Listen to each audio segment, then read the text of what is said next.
This is our Electronics 2 Lab 1 presentation of our design, a multi-stage BJT amplifier by Spencer Einhorn, Barton Plimmer, Jeremiah Brancala, and Hannah Hayop.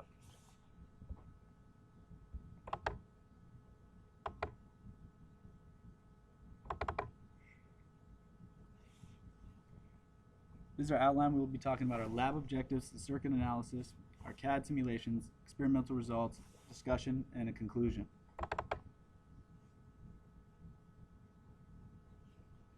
In this lab, we designed a BJT amplifier with the following parameters. The gain is equal to 100, cutoff frequency of 100 Hz, input impedance that's greater than or equal to 250K ohms, output impedance that is less than or equal to 100 ohms, supply voltage of VCC equals 15 volts, load resistance of 1 kilo ohm, and capable of 2 volts peak to peak output signal at 1 kilohertz without clipping.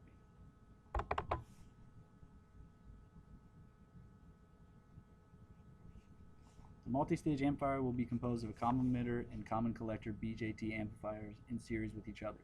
The CC amplifiers are used as buffers. They have a gain of 1 and provide high input impedance and low output impedance. The common emitter amplifiers are used to provide a high voltage gain.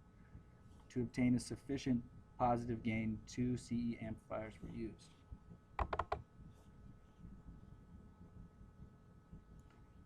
Before designing the multi-stage BJT amplifier circuit, individual common collector and common emitter amplifiers were simulated using LT-Spice with the following parameters in the table below.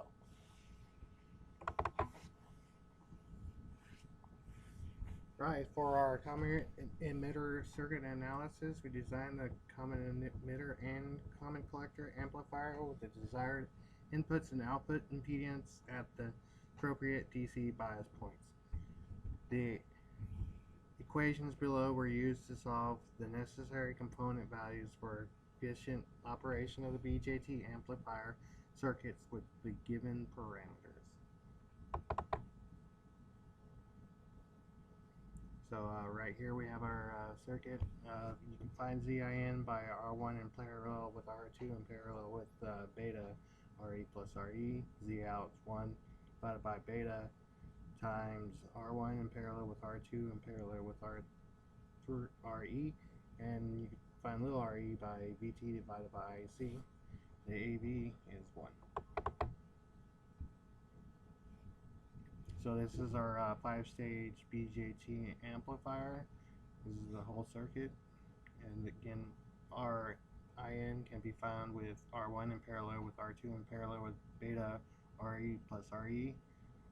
And then our R out can be calculated with R8 in parallel with RE5 plus 1 over beta REC2.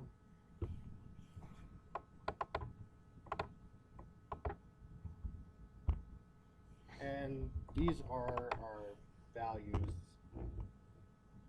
that we got for the circuit at each Q point. When we simulated the circuit, first we did a transient analysis. You can see our input there is the green, and then our output is the blue. You can see that it has quite a large gain.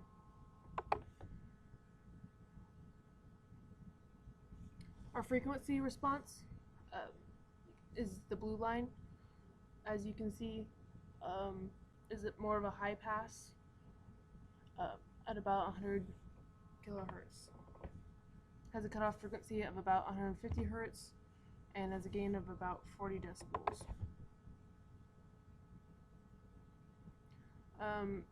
This was a pretty stable circuit temperature-wise. You can see we tested it over a range of temperatures, and those are the different colored lines, and it's pretty stable throughout.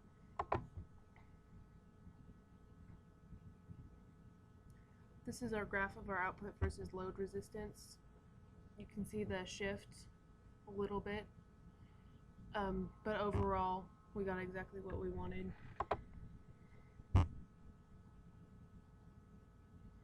This is our distortion analysis and max output swing.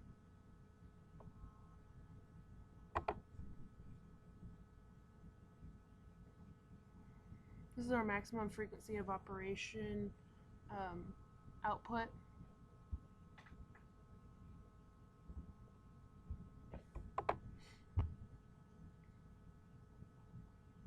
This is our power supply rejection ratio over the range.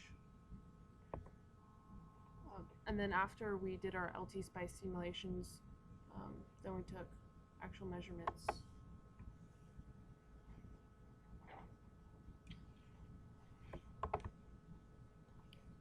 We built the circuit using discrete amplifiers and resistor values that most closely matched the simulation.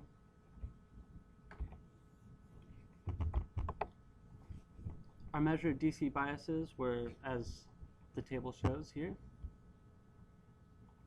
We had a measured input impedance of 212 kilo ohms and a measured output impedance of 94 ohms.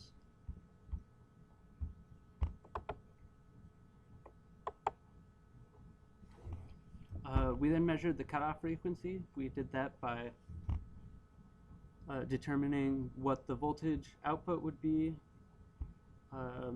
with our ideal gain multiplied by 0.707. So we were getting an output of 4.56 volts. And so we multiplied that by 0.707 and we found 3.24. So at as close as we could get to 3.24 volts, we found that happened at around 180 hertz rather than 100 hertz. So there was about an 80 hertz discrepancy in our cutoff frequency. As you can see here, our gain was very close to 100. We got to 102, and we found that by just measuring this V out and V in and taking V out divided by V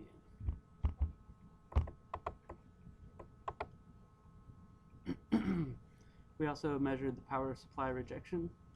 So as you can see, as we when we decreased or increased the VCC, our gain difference was somewhat linear.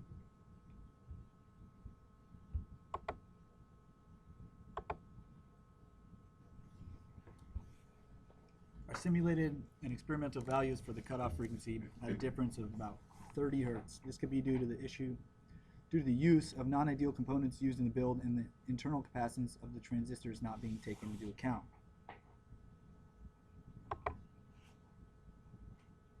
In conclusion, the lab required the construction of a multi-stage BJT amplifier with the use of 5 or less transistors, a cutoff frequency of 100 hertz, input impedance greater than 250 k ohms, an input impedance of less than 100 ohms, and a gain of 100.